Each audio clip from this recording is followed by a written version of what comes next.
Ridwan Kamil ingin bertemu Anies Baswedan di tengah Pilkada 2024. Bahkan mantan Gubernur Jawa Timur itu sudah mengirim pesan ke Anies. Sayangnya pesan tersebut belum direspon oleh Anies Baswedan.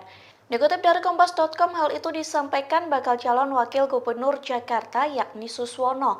Ia mengatakan Ridwan Kamil sudah mencoba mengirim pesan kepada Anies melalui WhatsApp, namun Anies Baswedan belum membalas pesan dari Ridwan Kamil. Oleh sebab itu, Suswono belum mengetahui waktu keduanya akan bertemu.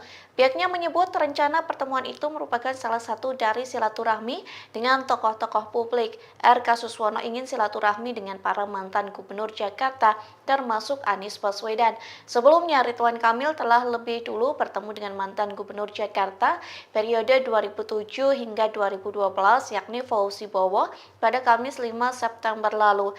RK juga sudah menyambangi kediaman ex-gubernur Jakarta Sutioso pada Kamis 12 September lalu. Sementara pasangan Pramono Anung dan Rano Karno terlebih dahulu bertemu dengan Anies Baswedan. Download Tribun X sekarang, menghadirkan lokal menjadi Indonesia.